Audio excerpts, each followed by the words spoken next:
அனைவருக்கும் வணக்கம். இப்போ நம்ம மணமணக்கும் அரிசி உப்புமா எப்படி செய்யலாம் அப்படின்னு பார்க்கலாம். ரொம்ப சுவையாகவும் சூப்பராகவும் இருக்கும். இதை செஞ்சு சாப்பிடும்போது சாம்பாரோ சட்னியோ வச்சு நம்ம இந்த அரிசி உப்புமா சாப்பிட்லாம். எப்படி செய்யலாம் பார்க்கலாம் வாங்க. அதுக்கு முதல்ல நம்ம ஒரு கடாயை அடுப்பில் வச்சுட்டு அதில் முதல்ல நம்ம அரிசி என்ன பண்ணணும், நல்லா கழுவி, இப்போ ரேஷன் அரிசியாக இருந்தாலும் பரவாயில்ல, அதை நல்லா கழுவிட்டு நல்லா வெயிலில் நல்லா காய வச்சிடணும். காய வச்சுட்டு மிஷினில் கொடுத்து ரவையாக உடச்சிட்டு வந்துடணும். ரவையாக உடச்சிட்டு வந்து அவங்க சின்ன ரவையாக வேணும்னா சின்ன ரவையாக உடச்சி கொடுப்பாங்க, இல்லைன்னா பெரிய ரவையாக வேணாலும் உடச்சி கொடுப்பாங்க. நான் அதை பெரிய ரவையாக உடச்சி எடுத்துகிட்டு வந்திருக்கேன். அதை நம்ம மிக்சிலையும் உடச்சி வச்சுக்கலாம். அரிசியை நல்லா கழுவி காய வச்சுட்டு மிக்சிலையும் உடச்சி வச்சுக்கலாம். நம்ம உடச்சிரும் ஒரு 4-5 தடவை உப்புமா பண்ணணுன்னா மிஷினில் கொடுத்தும் உடச்சி வச்சுக்கலாம். இது ரேஷன் அரிசிலையும் நம்ம செய்யலாம். இது ஒரு 2 ஸ்பூன் நல்லெண்ணெய் விட்டுட்டு அதை நல்லா அந்த உடச்ச அரிசியை நல்லா வதக்கி எடுத்துக்கணும். அந்த வதக்கி எடுக்கும்போது தான் அந்த அரிசி நல்லா ஒட்டாமல் உப்புமா நல்லாயிருக்கும். நல்லா வதக்கி கொஞ்சம் நேரம் ஒரு 5 நிமிஷம் 2 நிமிஷத்துக்கு கூட வதக்கினா போதும். கொஞ்சம் நேரம் வதக்கினா போதும். வதக்கிட்டு அதை எடுத்து தனியாக வச்சுக்கணும்.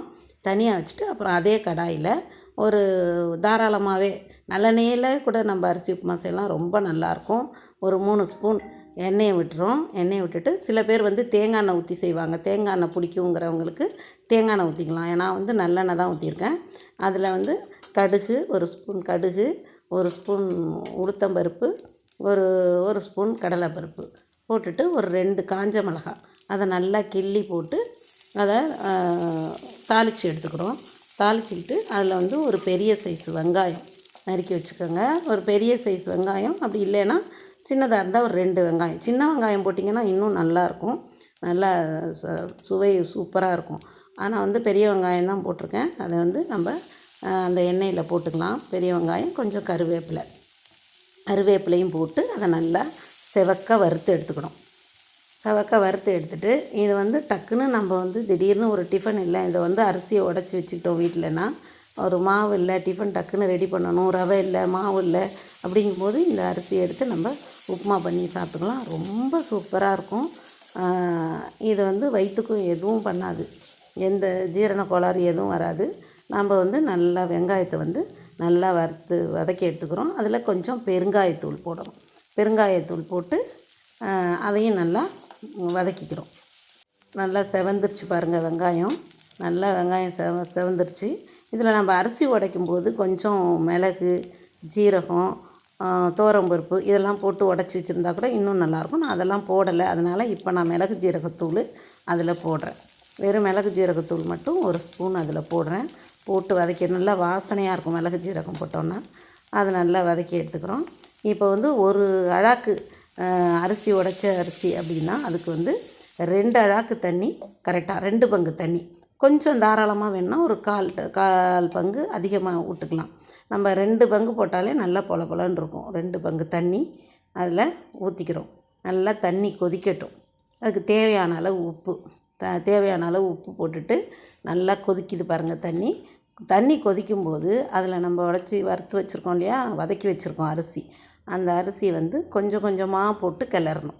மொத்தமாக போட்டால் அப்படியே கட்டியாக ஆகிடும். அதனால் நம்ம என்ன பண்ணுவோம், லேசாக கொஞ்சம் கொஞ்சமாக போட்டு அதை கிளறி விட்டுக்கிட்டே இருக்கணும்.